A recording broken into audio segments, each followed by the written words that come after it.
ፒት እና ፍራንሲስ ይባላሉ። ባልና ሚስት ናቸው። በትወና ስራ የሚተዳደሩ ሲሆን ሀብታም የሚባሉ ግን አያት አልነበሩም።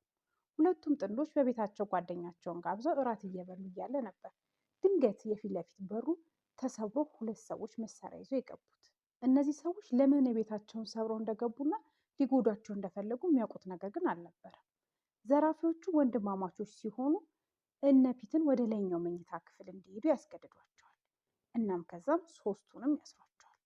አንደኛው ጠቃሚ የሚሏቸውን እቃዎች እየሰበሰበ ወደ መኪናው ሲጭን፣ አንደኛው ደግሞ በጥይት እያስፈራራ ይጠብቃቸው ነበር።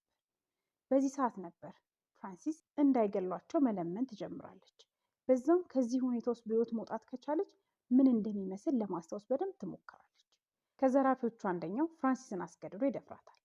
በተመሳሳይ ሁኔታ ጓደኛዋንም ይደፍራል። ይህንን ሁሉ ነገር ፒት የአይን እማኝ ሆኖ እየተመለከተ ነበር። ሁሉንም ነገር ከጨረሱ በኋላ የፒትንና የፍራንሲስን መኪና ይዘው ይሰወራሉ። ሶስቱም በጣም ስሜታቸው ይጎዳል። ወደ ፖሊስን በመሄድ ያመለክታሉ። ፍራንሲስን በደንብ አድርጋ ፊቱን ተመልክታው ስለነበረ ለፖሊስ ትናገራለች። ፖሊስም የራሱን ምስል ያስቀምጣል።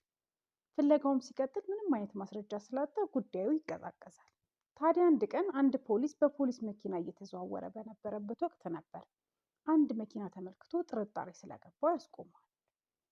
ፖሊሱም ወደ አስቆመው መኪና ተጠግቶ ወደ ተሳፋሪ ወንበር አመትሮ ሲመለከት አንድ የሚያውቅ አይነ ፊት የመሰለው ይመለከታል። ወዲያውኑ በቁጥጥር ሲያወራ ያውለውና ምርመራ ሲያካሂድ ፒት እና ፍራንሲስ እንዲጠሩ ይደረጋል። የታሰረው ትክክለኛው ሰው ለመሆኑ ይጠየቃሉ። እነሱም ትክክለኝነቱን ማረጋገጫ ይሰጣሉ። ሌሎች በጣም ብዙ ሰዎች ላይ ተመሳሳይ የሆነ ወንጀሎችን ሰርተው ስለነበረ እንዲለዩ እነዛ ሰዎች ይጠራሉ። ታዲያ የተጠሩትም ሰዎች እነሱ ለመሆናቸው ይመሰክሩባቸዋል። ሁለቱም በተከሰሱባቸው ወንጀለኞች ጥፋተኛ በመባል ለረጅም ጊዜያት ይፈረድባቸዋል። ፒትና ፍራንሲስም በደረሰባቸው ችግር ለረጅም ጊዜ በስነ አእምሮ ባለሙያ ሲረዱ ይቆያሉ። ቀጥሎም ፒትና ፍራንሲስ የራሳቸው የቴሌቪዥን ሾው ይጀምራሉ።